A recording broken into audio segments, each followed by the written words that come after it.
So when I was 10 years old, I used to get very good grades in school. And I even got good grades in math. And that sparked a dream of how maybe one day I might become an engineer. Like many Mauritians, my ancestors had come to the island as indentured laborers to work in the sugarcane fields. And so telling the story of progress from bonded manual labor to having a professional career with a scientific education was the success story I needed to tell in order to honor all of the sacrifices that my parents and grandparents and great-grandparents had made over generations. So when I was 10, life seemed pretty straightforward. Keep getting good grades, get a scholarship, go abroad to study engineering, come back and be the best possible engineer in Mauritius. There's 1.3 million of us, it's not that hard. This was when I was 10. None of that happened. I do not stand in front of you as an engineer. Shortly afterwards, I hit puberty. And like many adolescents, I had a very self-important existential crisis where I was questioning the meaning of life. Something else happened to me, and that was the internet. So I found out about the world beyond the coral reefs of my island. And somehow, by the time I was 19, I had decided I was going to work in peacebuilding.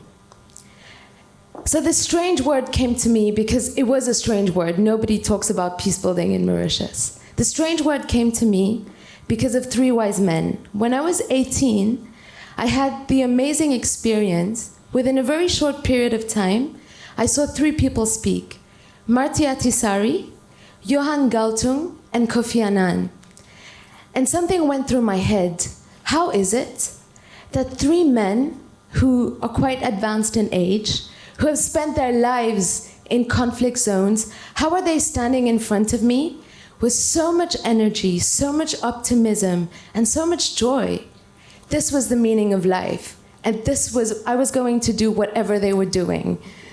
But when I went to my parents and told them, I'm going to build peace, I think they were first a little disappointed. They felt like I was wasting my potential. You know, a kid who does well in school should do something scientific.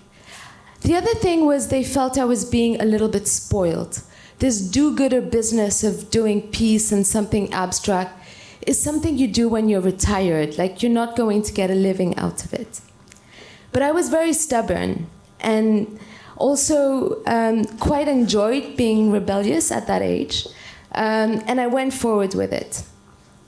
So about 10, 15 years later, when I stand in front of you today, I ask myself the question, have I honored all of the sacrifices that my grandparents and great-grandparents have made? I don't know. It's hard to tell. And whenever I say that I'm a peace builder, I sometimes feel like an imposter. Because I don't have an equation for building peace. I don't have a template. I don't have a formula. And quite frankly, I don't know more about building peace than any other person, whether it's my brother who's an engineer or my uncle who made me this dress.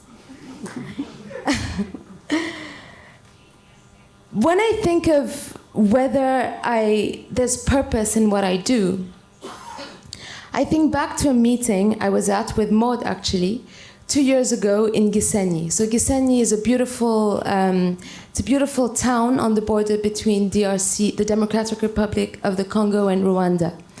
So we were in this meeting, and we had gathered. I was supporting Interpeace in facilitating a meeting where we brought together people from Rwanda, Burundi, and the Democratic Republic of the Congo.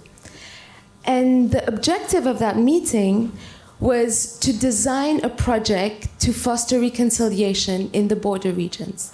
As many of you know, the Great Lakes border region is a place that has suffered conflict for many decades, and where many people continue to be displaced and continue to feel unsafe. So we were at this meeting, and throughout this meeting, the hardest thing was getting people to agree on what reconciliation means. Some people said it was about intermarriage. Some people said it was about education. Some people said it was about changing mindsets. Some people said it was about forgiveness. Others said, no, it's about trying those who committed crimes. So there were a lot of disagreements. And I remember sitting in the corner of the room at some point and saying, if we're disagreeing about definitions, how are we going to implement this project? But the project went on, and we managed to find a compromise. And guess what? Reconciliation is all of these things and then some. And as we progressed with the project, we kept reviewing the definitions. But when I think back of that meeting, I take back two things that sums up what being a peace builder means for me.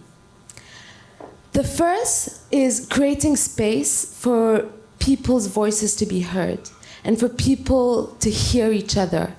Whether it was the logistical work of crossing difficult, badly made roads and difficult borders, getting people's visas, or the reassurance we had to give people so that they felt safe coming to that space. All of that groundwork and all of the preparation, the idea of creating space for people's voices to be heard, you would think it's easy, but it's actually difficult. And that's something worth doing, and I'm proud to do that. The second thing, and that's slightly ironic coming from somebody whose job description includes the word peace, I think you need to embrace the conflict.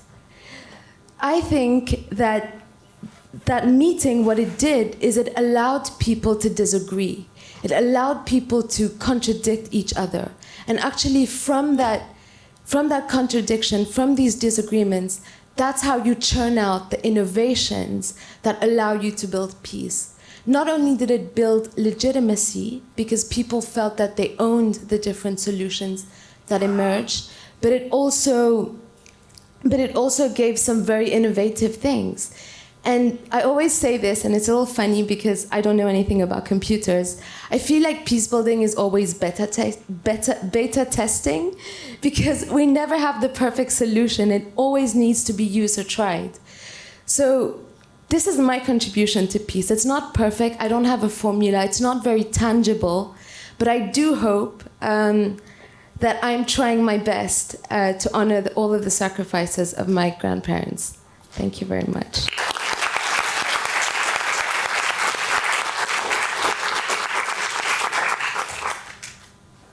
So thank you for listening to me. It was quite hard for me to think of all this, because it's always hard to think about peace, and it's quite an abstract thing. But I also stand in front of you today as the co-chair of the Oxford Africa Conference, which is happening as from tomorrow.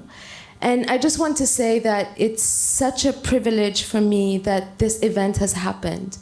So Mauritius is part of Africa, even though it's a small island. I felt it was important that we have an event about peace, and it brings me so much joy that it's led by Africans, because we often hear that Africa is the continent where all the conflict is happening. But you're going to hear some amazing speakers today, and I want you to leave this place thinking that Africa is the place where all the peace is happening as well. So for those of you who are in Oxford, do come to the Oxford Africa Conference. There are plenty of events over the next few days, and I definitely want to thank the Bonavero Institute for hosting us, Interpeace, and the Kofi Annan Foundation. I mean, the fact that we were able to do this to honor the legacy of Kofi Annan is what every African wants to be. And as a peace builder, what Kofi Annan did, he did not only build peace in Africa, he was an African building peace in the world. And I think that's what us young people, that's what we want to be, at least for me. So thank you very much to all of you for coming.